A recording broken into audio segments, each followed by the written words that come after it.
Hello and welcome, Exile. So look at a Chaos Earth Shatter Antiquarian that I made over the past few days. And I gotta say, this is one of those builds where it's just like, you try a bunch of different interactions and they all just merge together just really nicely to a satisfactory level. Let's get into the interactions that I'm doing with this character, starting off with probably my most favorite Thread of Hope.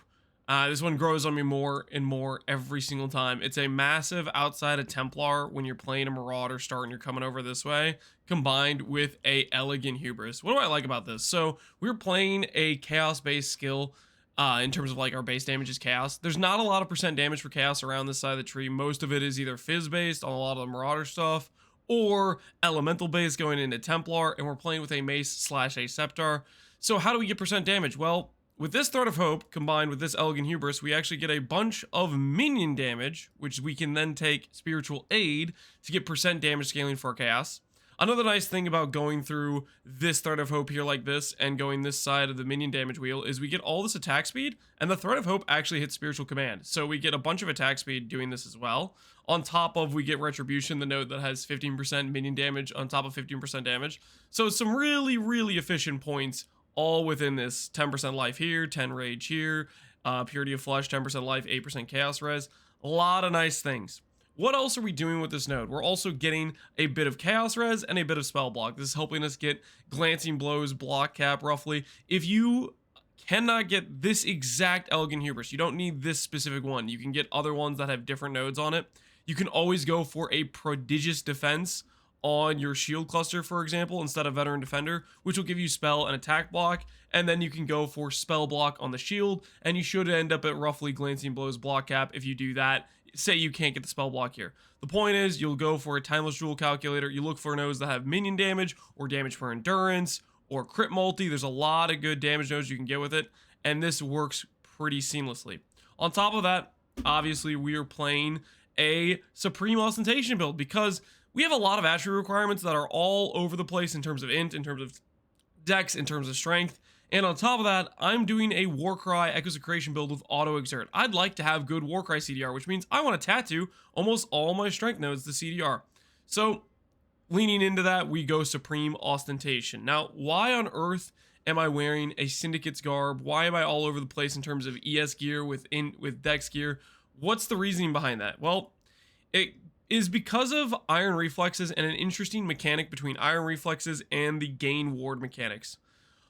Fun little tidbit about Syndicate Garb is when you do Iron Reflexes, you actually fully benefit from the armor on the chest piece while also having all of your ward or all your evasion give you ward. Normally, without Iron Reflex, let's say you just have a regular chest piece, you don't have Iron Reflexes. Normally what would happen is that 6,500 evasion would just become 6,500 ward, and that would end there. With Iron Reflexes, you get the 110% of this as ward on top of all of the evasion as armor as well.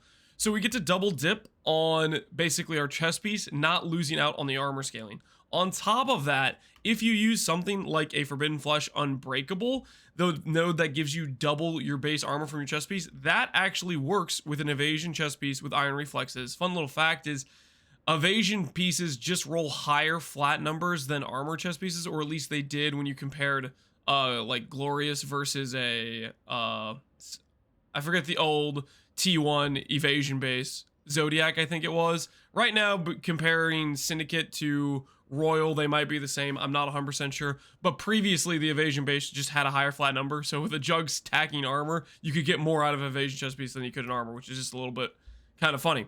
On top of that, some neat things we're doing with the armor getting from our Syndicate Garb is we have a lot of global defense from Antiquarian, which means we can get 60,000 armor without even running Determination. Our only reservations are just a bunch of automated war cries because I don't like pressing buttons, and a Tempest Shield, which helps us get Glancing Blows block cap for spells on top of some shock immunity. It works out pretty nicely. Now, on top of all of that, you'll notice we have a ton of automated war cries. We're automating a Seismic and Intimidating. These are the ones that actually help out our skill. For example, Seismic gives more AoE, which is better for clear, and then Intimidating double damage.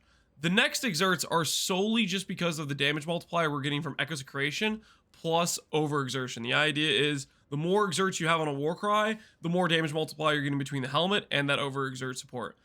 And then we have an even additional war cry on top of that, which is General's Cry. This doesn't have anything proccing on it. Technically, I could probably put a skill in here and have it actually deal damage. I might suggest testing that out. Maybe it'd be worth dropping one of your other sockets somewhere else and still be a relevant damage increase. But the main reason I'm triggering General's Cry is just because I want the war cries to be going off on a regular basis. If I don't have General's Cry, the fun thing about most war cries is their cooldown times are all basically base 8 seconds, except for General's Cry, which is like base 3 seconds. And General's Cry, you can see, is this one that makes the dude pop above. You'll see that one's popping way more often than the other ones because it has a much shorter cooldown time. And you can even see it here in the timers. You can see the General's Cry one goes off a lot faster than the other ones. And you'll notice these other ones are also going at different times. Now, how did I do that and why am I doing that? Reason number one is the way Earth Shatter works is these spikes get blown up by war cries. If I have all my war cries at the same cooldown amount, they will all activate at the same time, and it'll just be a big delay in between when I'm blowing up spikes. Whereas if I have General's Cry mixed with a changed or offset CDR amount for all the other war cries, then I'm more consistently blowing up those spikes. For example, we have a Seismic Cry at 15 quality, Intimidating Cry at 20 quality, because this one is the hardest to get uptime on because it only has 2 exerts for your double damage hits. And the idea here is every single war cry past that, I'm lowering the cooldown by 5% quality, which quality translates to 10% CDR per. And that's just the goal I have of offsetting these war cries so it more consistently blows up my spikes. I don't really want to end up putting more than the amount of spikes I can have as a limit on the ground without blowing them up, because that's just a loss in damage. So that's why I'm doing that with all the extra war cries. On top of that, another nice benefit we get from war cries is permanent onslaught from lead by example. And on top of that, mob mentality, which gives essentially charge generation. You'll notice we have uptime on all 3 charges that is effectively permanent, and that is from this one mastery right here, along with war cries that are popping on a very regular basis. Another nice thing about this character, we not only have a permanent onslaught, we have permanent adrenaline, because ward breaks whenever we hit ourselves with Echoes of Creation. This element inflicts self damage to us whenever per exert we have on our attack. So we do a lot of self damage to ourselves, and that self damage procs our adrenaline, and it also procs Divine Shield. A nice benefit of having a large amount of physical mitigation: 6 endurance charges, 24 PDR, adrenaline 10 PDR, 60k armor. The nice thing with all that mitigation is it allows us to essentially self-sustain our ES pool with a bunch of regen from that damage coming in. But not only that, I have recoup on my character from like a ring.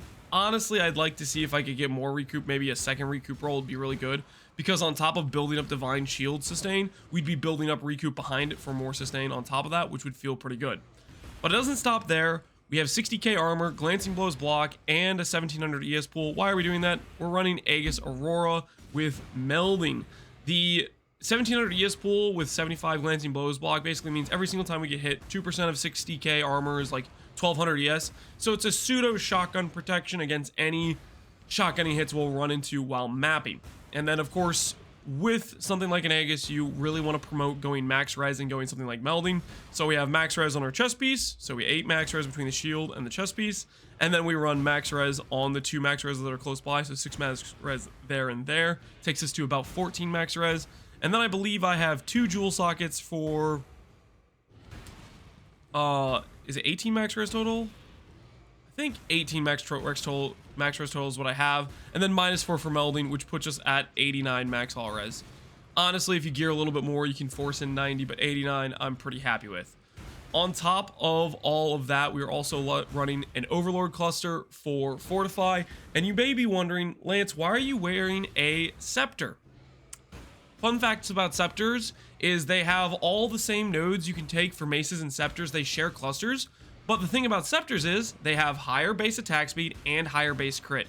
The best mace base is like 1.43 attacks per second with 5 base crit, and the Grinning Fetish / the Karui Scepter, that base, that attack Scepter base has 1.5 attacks per second, so it's faster attack speed and it's 7 base crits. So with a T1 crit roll, and quite frankly, I should probably have the attack speed enchant instead of crit chance enchant, we'd be at basically about 9.5 crit and 2 attacks per second, but I did the crit enchant for some reason, which I can't quite remember.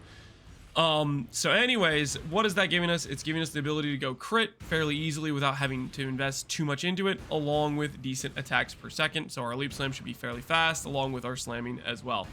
So that's some weird stuff we got going on there.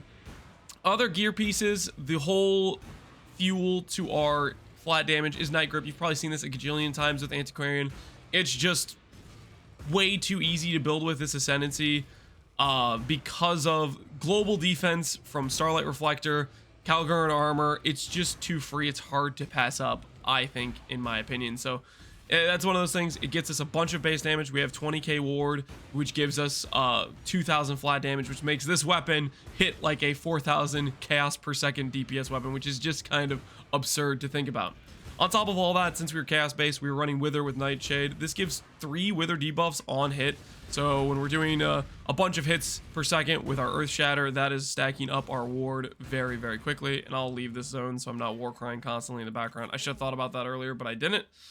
And then our last gear slot, I think I've talked about, Amulet, we're doing global defense and crit multi. The main important stat here is crit multi, or sorry, global defense. I would either do global defense with crit multi, or global defense with percent life, or global defense with PDR. All those are good stats. You can kind of make up your mind how you want to go with it. There should be some pretty cheap Grey Wolves on the market. And then we have an ES pair of boots, and that's just helping us get to the 1700 ES number. Before we had these pair of boots, I think I was more like 1k ES. So this helps us reach a more hefty threshold of mitigation in terms of our Aegis shotgun protection. So anyways, that's the baseline of the gearing stuff. I put this character together for about 75 divines of spending my own currency.